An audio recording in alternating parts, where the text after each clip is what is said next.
Labas vakaras. Sveikinuosi su jumis gruodžio 1 penktadienį ir kviečiu pasižiūrėti televizijos savo parengtas žinias. Priimamos paraiškos sporto stipendijai gauti. Jonavoje pasklido kalėdų dvasia. Dauguma sodros išmokų pasieks gavėjus prieš šventes. Įsigaliojo naujas draudimas dėl rūkymo balkonuose. Penktadienio pamokslas. Nuo šiandien gruodžio 1 Jonavos rajono savivaldybėje priimamos paraiškos sporto stipendijai gauti. Jonavos rajono savivaldybės administracija informuoja, kad nuo gruodžio 1 iki gruodžio 31 priimamos paraiškos sporto stipendijai gauti. Stipendijos skiriamos sportininkams per praėjusius kalendorinius metus dalyvavusiems olimpinėse žaidynėse, pasaulio ir Europos čempionatuose, laimėjusiems Lietuvos suaugusiųjų jaunimo jaunių čempionatuose, jaunimo jaunių sporto žaidynėse prizinės vietas bei Lietuvos sporto šakų rinktinių nariams ar atstovaujantiems Jonavą reprezentacinėse komandose. Pretenduoti į stipendiją gali tik tie sportininkai, kurie yra deklaravę savo gyvenamąją vietą Jonavos rajone ir varžybose atstovauja Jonavai, bei yra ne vyresni kaip 26 metų amžiaus. Dėl stipendijos skirimo sportininkams gali kreiptis treneriai, Jonavos rajono savivaldybės sporto klubų asociacijų vadovai ir sportininkai arba jų atstovai pagal įstatymą, tėvai arba globėjai. Paraiškos ir dokumentų patvirtinančių sportininko pasiekimus kopijos teikiamos administracijos asmenų aptarnavimui Žeimių gatvė 13 Jonavoje arba elektroniniu paštu administracija@jonava.lt. Šiandien Jonavoje nuo ryto pasklido kalėdų dvasia. Gruodžio 1 Jonavoje pasklido kalėdų dvasia. Visą dieną kultūros centras kvietė šventiškai leisti laiką.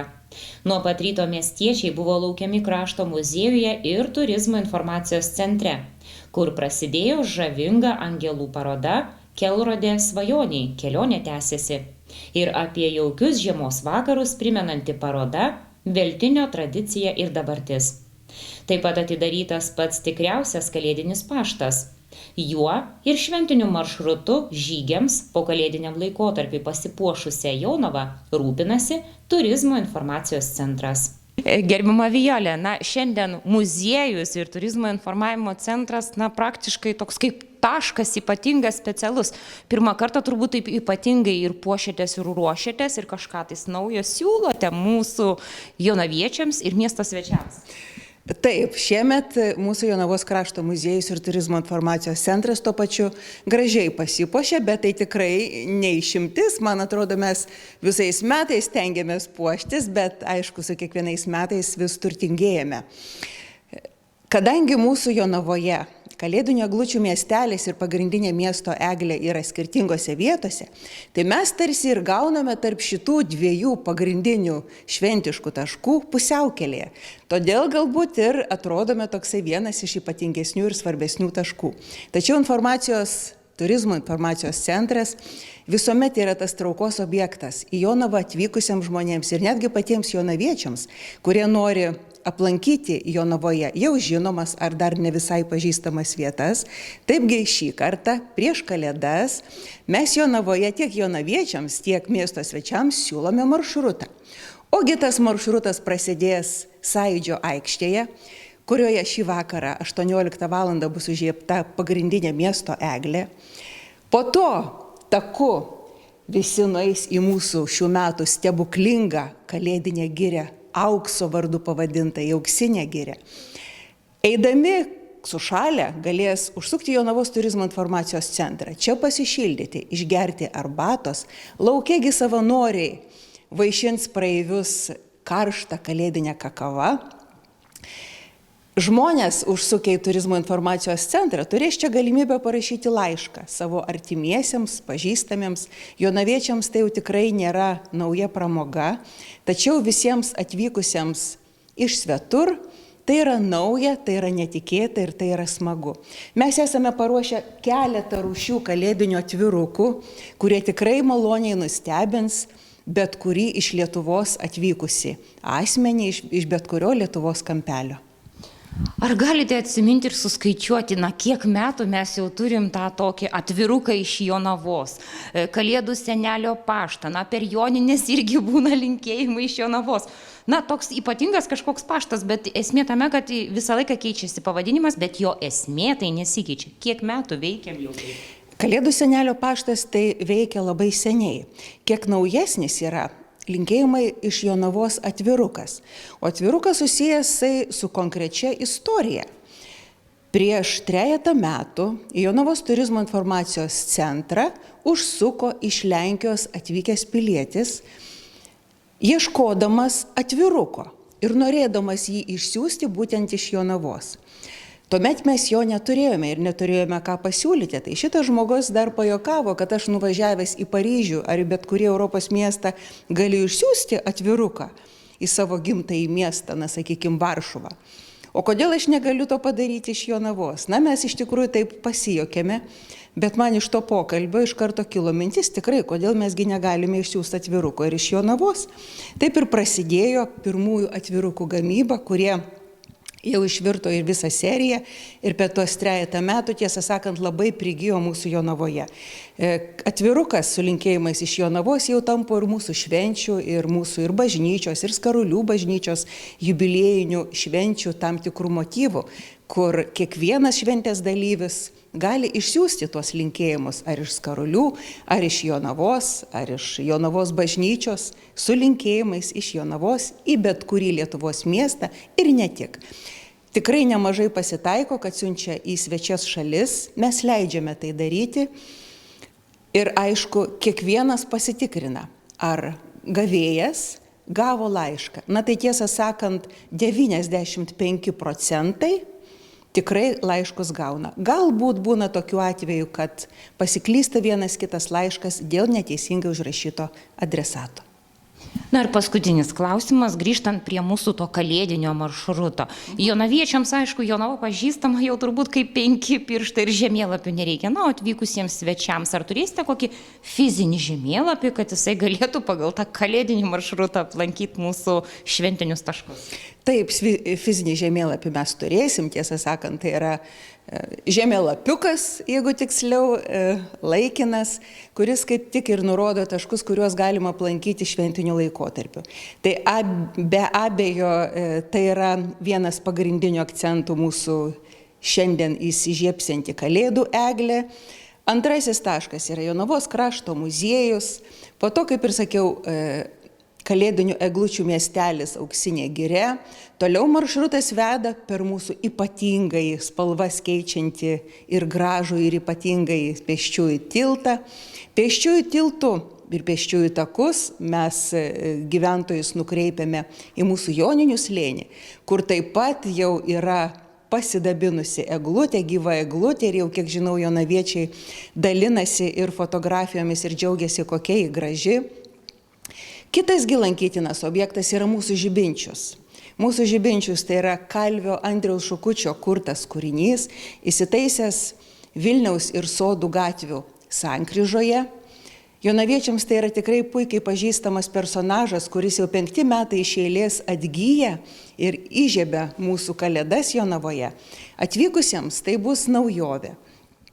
Toliau maršrutas veda į Jonavos Švento Jokūbo bažnyčią, tiksliau į šios bažnyčios kiemelį, kur labai maloniai tiek bažnyčios klebonas, tiek ten aptarnaujantis personalas, administracija sutiko prisijungti prie šio maršruto ir suteikė galimybę gyventojams pasigėrėti prakartėle, kuri bus įrengta ne tik pačios bažnyčios viduje, tačiau ir bažnyčios kiemelyje. Ir vėl apsukus šitą ratą, vėl takas mūsų atveda prie pagrindinės miesto eglės. Visas šitas maršruto ilgis sudaro apie 3 kilometrus ir visiškai jo nebūtina eiti tiksliai tuo maršrutu. Kiekvienas atvykęs galės pasirinkti labiausiai norimą pamatyti ir aplankyti tašką.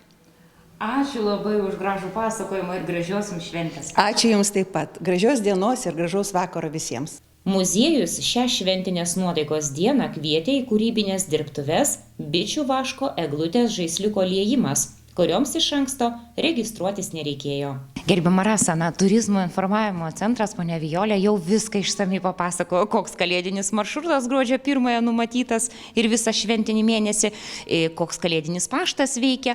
O muziejus irgi gruodžio 1 kažkaip išskirtinai pasitinka mūsų kalėdinėje Jonavoje. Taip, mes pasitinkam su vaško kvapu visus ateinančius ir šiandieną nuo 16 valandos bus gaminami vaško žaisliukai eglutei ir visą mėnesį iki pat kūčių turėsim labai intensyvių darbų ir pagrindiniai reikia būtinai visiems pasidaryti žvakių, nes visada ugnis pakeisdavo saulę, o saulės nebėra, tai visi gaminam žvakės įvairių rūšių, 4 rūšių žvakės gaminam. Tai ir lietinės, ir su forma, ir pilimo būdu. Ir šiandieną pasiūlysim visiems pasidaryti vaškinių žaisliukų ir pasipuošti eglutę. Jeigu aš nepameluosiu sakydama, kad jog šiandien į tą gruodžio 1 edukaciją nereikėjo registracijos, tai ar suspėsite su visais pabendrauti ir papasakoti, kaip suskaičiuosit visus? Taip, suspėsim, todėl kad kol stings tie žaisliukai, tada visi galės pasižiūrėti, yra 2 puikios parodos atsivežėm, vieną iš Vilniaus, kitą iš Rokiškio, tai labai žiemiškos tokios matėt jau parodos ir tuo tarpu visi apžiūrės parodas ir bus jau gatavi žaisliukai. Tai ačiū už pokalbį ir gražios jums šventės, puikaus darbymečio. Ačiū labai, dėkoju. Nuo 15 valandos visų laukia ypatinga dovana. Kelionės po kalėdinių eglučių miestelį Auksinė giria pradėjo vaikų pamėgtas kalėdinis traukinukas, kuris dirbo iki pat vakaro 20 valandos. Pagrindinė eglės įžiebimo šventė Uždegam kalėdas visus sukvietė į Sąjūdžio aikštę. Vakare čia visų laukia šventiškai nusiteikusios voverytės ir muzikinė miško istorija apie stebuklingą gilę, kurioje pasirodė vaikų popgrupė Natukai, šokių grupė Kontempo, šokių namų Melgė balerinos.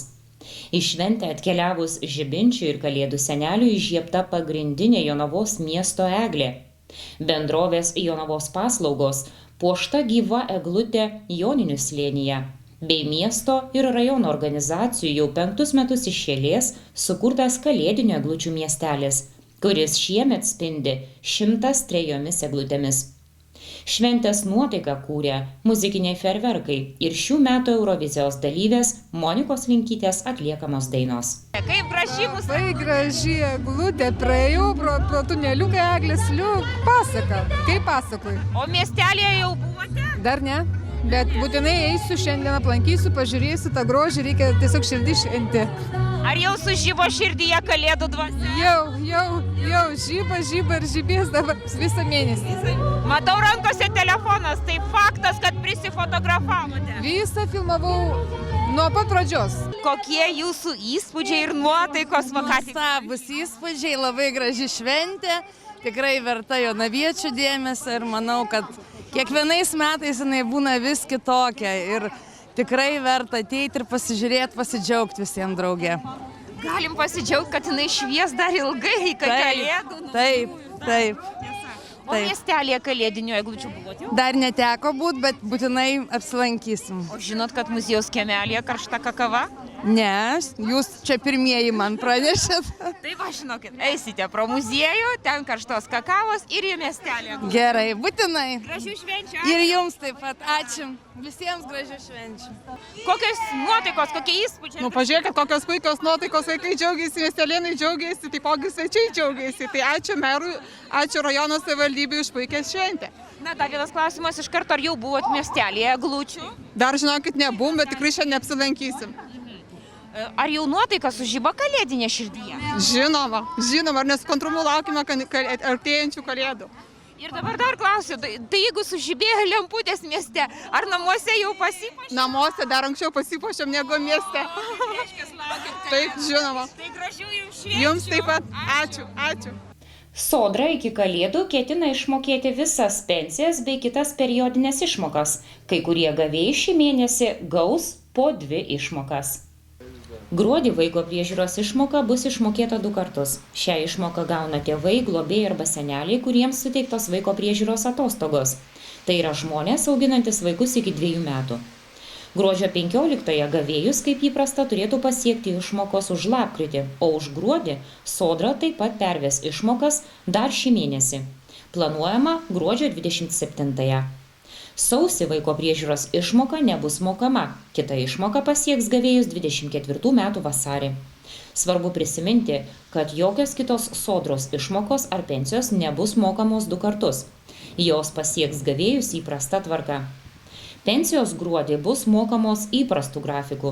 Tiems, kas jas gauna pavedimu į sąskaitas priklausomai nuo pasirinkto banko, mokėjimai prasidės nuo gruodžio 7-osios ir bus vykdomi iki gruodžio 21-osios. Gavėjai atsiimantys pensijas ir šalpos išmokas Lietuvos pašte galės tai padaryti nuo gruodžio 10-osios iki gruodžio 24-osios, įvertindami pašto skyrių darbo laiką per šventes.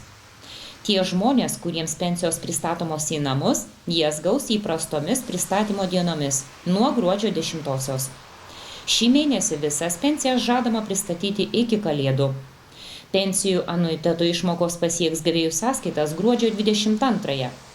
Gruodžio 22-ąją bus išmokėtos ir vaiko išlaikymo išmokos, kurios skiriamos vienam iš tėvų ar globėjų, jeigu vaikui vienas iš tėvų arba abu tėvai nemoka priteistų alimentų. Nedarbo išmokos pradedamos mokėti gruodžio 20-ąją ir bus išmokėtos iki mėnesio pabaigos. Kitų išmokų mokėjimo grafikas priklauso nuo to, kada gyventojui paskirta išmoka. Motinystės išmoka išmokama per 17 darbo dienų nuo prašymo su visais dokumentais pateikimo. Tėvystės išmoka per 5 darbo dienas nuo tėvystės atostogų pabaigos. Ilgalaikio darbo išmoka pasiekia gavėją per 10 darbo dienų nuo sprendimo priėmimo dienos. Ligos išmoka pradedama mokėti ne vėliau, kaip per 17 darbo dienų nuo prašymo ir visų dokumentų gavimo.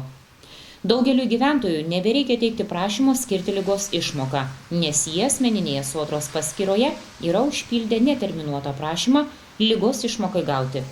Tokiu atveju Sodrai užtenka gydytojo išduoto elektroninio nedarbingumo pažymėjimo. Jeigu žmogus serga ar šeimos narys slaugo ilgiau nei 2 savaitės, ligos išmoka įprastai mokama kas 14 dienų. Nerūkymo zono daugiabučių daugėja. Įsigaliojo naujas draudimas. Šių metų lapkričio 6-ąją pagal gautą gyventojų prašymą Jonavos rajono savivaldybės administracijos direktorius pasirašė naują įsakymą dėl draudimo rūkyti daugiabučio namo balkonuose. Nuo lapkričio 30-osios dienos draudžiama rūkyti daugiabučio namo esančio Rūklio gatvė 4 Rūklos miestelėje balkonuose. Minėtame name įrengti informaciniai ženklai apie draudimą rūkyti balkonuose, terasose ir lodžijose. Su priimtu sprendimu supažindinti daugiabučių namų butų ir kitų patalpų savininkai. Nerūkymo zonos daugiabučiais paskelbti jau 47 namai esantis tiek mieste, tiek rajone. Na, o dabar susitinkame su Rūklos įgulos kapelionu Arnoldu Valkausku ir klausomės penktadienio pamokslo. Garbė Jėzui Kristui, gerbėmieji, kaip ir kiekvienais metais prasideda Adventas, taigi ateinantis sekmadienis, pirmasis Advento sekmadienis. Na ir mes ką esam pripratę, mes prisimenam, kad Adventas tai atėjimas, advenio, ateinu, tos paprastus tokius kasdienius dalykus, ar net ne kasdienius, bet tokius, sakysime, jau įprastus dalykus, bet reiktų ką labai prisiminti, žvelgiant ir į šventąjį raštą, kad tai įžengimas ne tik į Kalėdų šventę ir Jėzaus įžengimo šventę, bet įžengimas į tokį be galo svarbų dalyką, tai įžengimas į tikrąją viltį, kuri mums gyvybiškai reikalinga, nes jinai neapgauna. Dabar kur įžengia, kas įžengia į viltį? Mes visi esam kviečiami kaip Dievo vaikai, kaip išpažįstantys viešpatį Jėzų Kristų, nes tai yra centrinė, galim sakyti, ne tik galim, bet reikia sakyti, istorijos figūra, pasaulio figūra, kosmoso figūra, drąsiai galim sakyti. Ir taip reikia sakyti, nes mūsų egoizmas ką padaro, kad mes susirūpinę savo pasaulėliais tokiais, susirūpinę savo rūpestėliais, tikrais arba tariamais, na ir nematom dažnai esmės. Kita vertus, kasdienybė, rūpesčiai, vargai, ligos neleidžia mums pamatyti didžiosios vilties, kuri įžengia į žmogaus istoriją. Taigi šiaip esam, kaip reikia sakyti, tiesiai šviesiai, žvelgiant į šventąjį raštą, šiaip girdėsim pirmą skaitinį iš pranašo Izaijo knygos. Esam visi bėdoje, visa žmonija yra bėdoje. Ir ta žmonė kapstosi, bando kapstytis iš tos bėdos. Dabar kokioje bėdoje? Būties bėdoje, visom prasmėm. Žinom visi, kad lygos mus puola, matom neteisybę, nuodėmės puolimas ir būties ir nebūties klausimas. Visą laiką čia kartuojam tą. Kaip iš to išbristi? Patys išbristi mes negalim, už tai pranašas Izaijas sako, viešpatie, tu mūsų tėvas, mūsų vaduotojas, toks tavo vardas nuo seno. Ir labai taip gyvenimiškai pranašas Izaijas kalba, įsivaizduoja žmonės, mes irgi dažnai sakom, nu Dieve, kur tu esi, kur ta viltis mūsų, kada palengvės, kada pagerės, kada bus viskas gerai, dažnai mes irgi tokį net prašymą turim, žiūrėkit, ar kai linkim vienas kitam kažko, tai kad viskas būtų gerai. Kitaip tariant, net nežinai, kas turėtų būti gerai, bet noriu viskas, kad būtų gerai. Todėl, kad nesame saugus, o saugumas, kaip jisai gali būti ant šitos žemės, koks čia gali būti saugumas. Bet yra priežastis, kad dar viena labai svarbi priežastis, kad mes nepažįstame Dievo. Ir čia jau mūsų problema, mūsų rimta problema, nes galėtume pažinti iš to, ką viešpats apie save reiškia, galėtume pažinti ir tada šventoji dvasia įlietų mums savo ramybės. Štai, ką pranašas sako, nėra kas šauktųsi tavo vardo, kas stengtųsi tvirtai tavęs laikytis, tu paslėpei savo veidą nuo mūsų, atidavei mus į mūsų kaltybės valdžią. Atidavei mūsų kaltybės valdžią. Štai bėda, žmonija kapstosi pati, pamiršta šauktis Dievo. Ir todėl advento laikas yra priminimas, viltis ateina iš Dievo per viešpatį Jėzų Kristų. Ir šauktis, ieškoti, melstis, maldauti, suprasti, kad Dieve, taip man reikia tavęs ir šitas gyvenimas, o toks yra. Taigi, ir vis dėlto viešpatie, tu mūsų tėvas, mes esame molis, o tu mūsų požius, visi mes darbas tavųjų rankų. Taip, kad tas pripažinimas, Dieve, man reikia tavęs. Tikrasis nuolankumas ir yra. Ne kažkoks savęs žeminimas, plakimas, daužimas, dar kažkas. Tai Dieve, man reikia tavęs. Tai dabar, kai tas vyksta bumas, toks, žinai, ten tas pardavinėjimas, visko čia viską, čia geglutės, tas, anas, čia. Pirkit, ne tas yra reikalas, ne ta šventė, ne tas, kaip sakyt, judesys visiškai, kaip čia galim teisingai pasakyti. Dieve, man tavęs reikia. Man pirmiausia, jeigu ir švęsti, tai turiu žinoti, ką švęsiu, o noriu švęsti savo iš esmės išgelbėjimą iš nevilties, iš nebūties, iš sudužusios būties, iš nepavykusios būties. Žodžiu, pabudinimas širdies turi būti santykiai su Dievu. Štai Evangelija pagal Morkų, žiūrėkit, ką girdėsime. Jėzus pasakė savo mokiniams, žiūrėkite, budėkite. Tas budėjimas tai yra budėkite, būkite prabudę tiesai, prabudę susitikimui su viešpačiu. Ir apaštalas Paulius pirmame laiške Korintiečiams, taigi dar labiau už tiesiog užakcentuoja, už ką mes dėkojam, už malonę, sakom. Aš nuolat už jūs dėkoju Dievui, kad dėl Jėzaus Kristaus Dievas suteikė jums savo malonę, per jūs praturtėję visų kuo, visokių Dievo žodžių ir pažinimu. Ir Kristaus liudimas jūsų tarpe tapo tvirtas. Todėl jums nestinga jokios malonės dovanos, belaukiant, kada apsireikš mūsų viešpats Jėzus Kristus. Tai štai, vilties išsipildymas Jėzuje, bet kad nepražiopsotume, turime galvoti, kaip formuojam savo gyvenimą, ką mes įskiriam, kokie mintis, kokie darbai, kokie pasirinkimai mūsų kasdienybė. Taigi advento laikas yra labai tinkamas laikas, labai daug ką susidėstyti galvoj, širdį, santykiuose, mintyse, sustiguoti savo tikėjimą. Taip pat pažiūrėti, ar mano tikėjimas tai nėra netikėjimas. Žodžiu, kad tikrai neprarasčiau gyvenimo, kad prabuščiau tam, kad esu einantis per savotišką, galėtume sakyti, per gyvenimą kaip per minų lauką, nes jame įvairiausių pavojų, dvasinių pavojų, visokių tokių pavojų, kad tikrai turėčiau gyvenimo pilnatvę su viešpačiu, kuris atneša mums tikrąją viltį. Taigi Dieve, neslėpk nuo mūsų savo veido, o mums duok budrumo atpažinti tave savo gyvenime, visame kame. Amen. Toliau sinoptikų pranešimai, kokie orai mūsų laukia šį šeštadienį bei sekmadienį. Šeštadienio naktį daug kur dieną vietomis nedidelis sniegas, vėjas vakarinių krypčių, temperatūra naktį nuo 1 iki 5 laipsnių šalčio, dieną nuo 2 iki 6 šalčio. Sekmadienio naktį vietomis dieną daug kur nedidelis sniegas, naktį kai kur rūkas, vėjas besikeičiančios krypties, temperatūra naktį 6-9 laipsniai šalčio, dieną nuo 1 iki 6 laipsnių šalčio.